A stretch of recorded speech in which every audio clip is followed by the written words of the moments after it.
सध्या Chhatrapati Sambhajinagar CSN team पोलिसांची जी आहे त्या पोलिसांच्या टीमचं जे आहे ते जिल्ह्यामध्ये नव्हे तर महाराष्ट्रामध्ये देशामध्ये कौतुक केलं जात आहे। ते म्हणजे विशेष जे आहे ते फिरोजपूर येथील जे फरार झालेले तिहेरी हत्याकांडातील जे आरोपी आहेत ते मोठ्या शिताफीने जे आहेत ते आज पकडण्यात आलेले आहेत। नेमकं हा घटनाक्रम कसा होता आणि या आरोपींना कसं पकडण्यात आले हे आपण जाणून घेण्याचा प्रयत्न करू। थेट आपल्यासोबत छत्रपती संभाजीनगरचे पोलीस आयुक्त प्रवीण पवार सर आहेत, त्यांच्यासोबत आपण बातचीत करू। सर, आजची जी घटना आहे मोठी घटना म्हणावी लागेल आणि मोठ्या शिताफीने जे आहेत ते आरोपी पकडण्यात आलेले आहेत। सर, कसा घटनाक्रम होता थोडक्यात काय सांगा? छत्रपती संभाजीनगरचे अधिकारी आणि सर्व अंमलदार आणि विशेषतः ही जी घटना पंजाब फिरोजपूर येथे 3 तारखेला सप्टेंबरला घडलेली होती।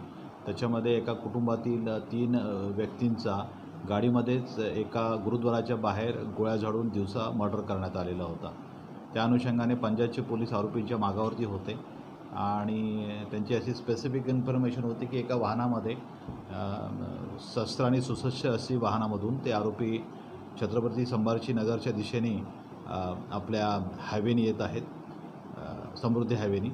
तर त्या अनुषंगाने आज पहाटे त्याबद्दलची स्पेसिफिक इनपुट मिळाल्यानंतर पंजाबच्या वरिष्ठ अधिकाऱ्यांनी आमच्याशी संपर्क साधला आणि त्यानंतर आम्ही आमचे क्राईम ब्रांचचे PI गुरमे, त्याचबरोबर आमचे सिडकोचे PI श्री कल्याणकर, क्राईम ब्रांचची पूर्ण टीम, आमचे नाईट राऊंडचे अधिकारी, आमचे QRTचे जवान, हे सर्व बुलेट प्रूफ चे वेस्टसह म्हणजे त्या ठिकाणी आपापली वाहनासहित हायवेवरती गेले आणि त्यांनी HSPशी अधिकारी आणि कर्मचाऱ्यांशी योग्य पद्धतीने नियोजन करून सदरील वाहन अडवून योग्य प्रकारे बळाचा वापर करून त्या ठिकाणी सर्व आरोपी 7 जे आहेत त्यांना व्यवस्थित शिताफीने ताब्यात घेतलेलं आहे। सर, पहाटेची घटना होती ती जी क्षणाचाही विलंब नाही, पंजाबहून जसा फोन आला तसा तुम्ही सतर्कता दाखवली।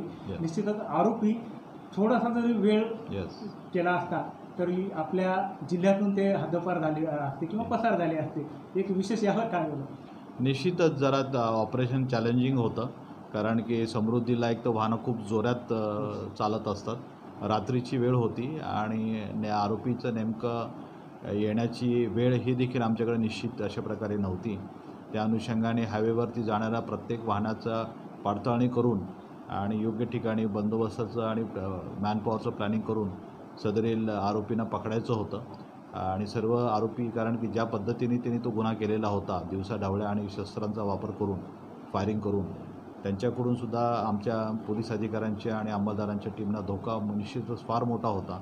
परंतु महाराष्ट्र पोलीस आणि छत्रपती संभाजीनगरच्या वाक्याला ते पुरेसे ठरवून त्यांनी अतिशय चतुराईने आणि कौशल्यपूर्ण कामगिरी पूर्ण केलेली आहे आणि त्यांनी सर्व आरोपींना कुठल्याही प्रकारचं स्वतःला इजा न होता शिताफीने ताब्यात घेतलेलं आहे। निश्चितच हे जे आहेत ते पोलीस आयुक्त प्रवीण पवार सर होते।